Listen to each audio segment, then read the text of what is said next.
Indian ক্রিকেটের Prince বলা হয় শুভমান গিলকে, রাইট? প্রিন্স, কারণ কিং কোহলি, আমরা সবাই কিং কোহলি বলি, তো তারপরে ইন্ডিয়ান ক্রিকেটের প্রিন্স বলা হয় যে প্লেয়ারটাকে। লাস্ট দুটো টি-20 ওয়ার্ল্ড কাপে সেই প্লেয়ারটা চান্স পায়নি। সেই প্লেয়ারটা লাস্ট টি-20 ওয়ার্ল্ড কাপে টিমে থাকবে ফাইনালাইজ হওয়ার পরেও লাস্ট মোমেন্টে টি-20 ওয়ার্ল্ড কাপের আগে সিরিজের লাস্ট ম্যাচের আগে জাস্ট ডিক্লেয়ার হয়েছে যে শুভমান গিলকে বাদ দেওয়া হয়েছে। রিজন ছিল তার ফর্ম নয়, কারণ তার থেকে খারাপ ফর্ম তো সঞ্জু স্যামসনের ছিল। রিজন ছিল তার স্ট্রাইক রেট। টি-20তে ইন্ডিয়া যে ব্র্যান্ড অফ ক্রিকেটটা খেলছে, সেই ক্রিকেটটা শুভমান গিল খেলতে পারছিল না। টিমের ব্যালেন্স নড়ে যাচ্ছিল, টিম সাফার করছিল।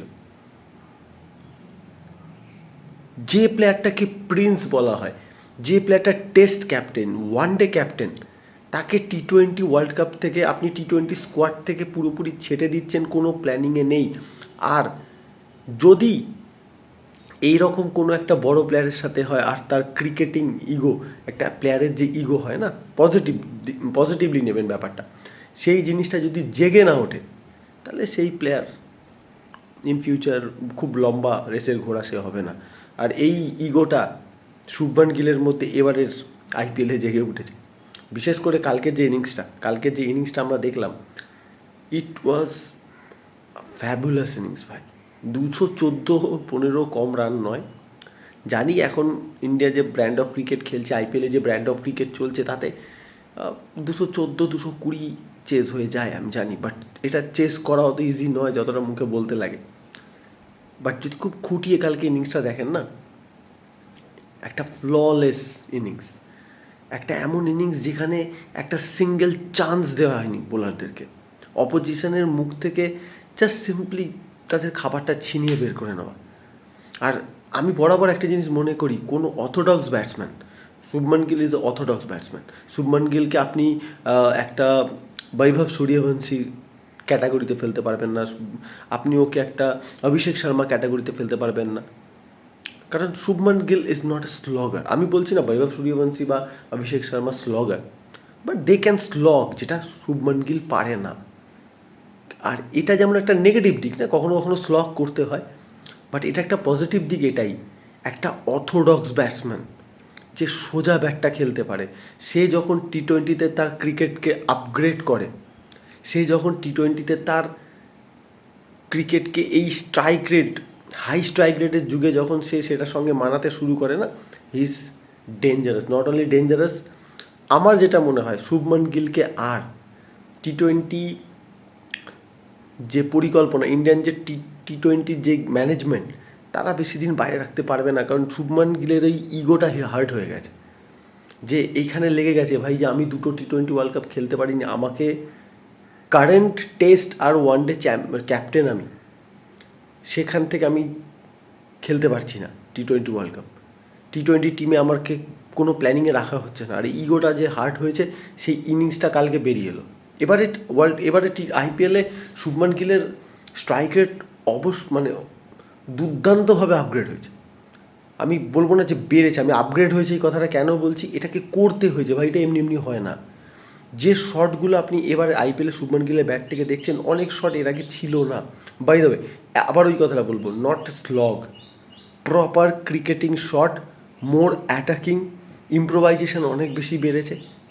তাই শুভমান গিলের লাস্ট আইপিএলের যেখানে অ্যাভারেজ স্ট্রাইক রেট ছিল 136 থেকে 140-র মধ্যে, এই আইপিএলে শুভমান গিলের on an average strike rate 167+।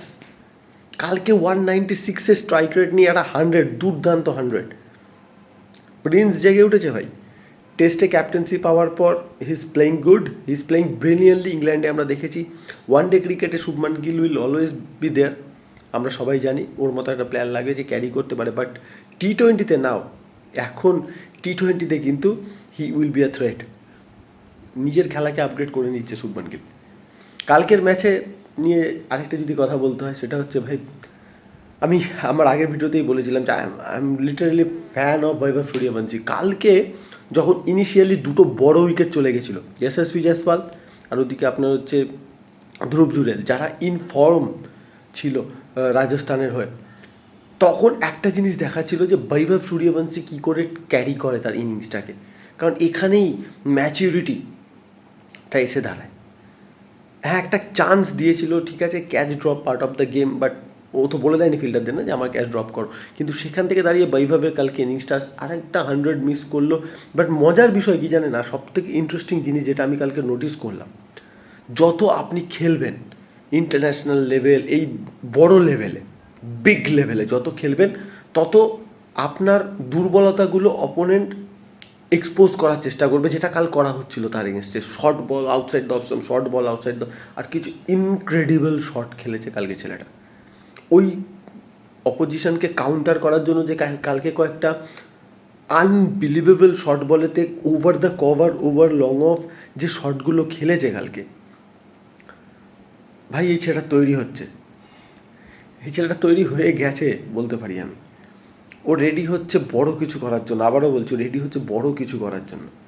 না হলে এই ইনিংসগুলো খেলা সম্ভব নয়, আমাদের এটা মানতে হবে, he is a different breed. তো যাই হোক, কংগ্রাচুলেশনস গুজরাট। আর ফাইনাল আমি ভেবেছিলাম রাজস্থান উঠলে হয়তো ভালো ফাইনাল হবে, বাট এবার আমার মনে হচ্ছে it will be a very very very tough final কালকে শুভমান গিলের ওই ইনিংসটা দেখার পর। Let's hope for a brilliant final, দেখা যাক কী হয়। চলো, বাই গাইস।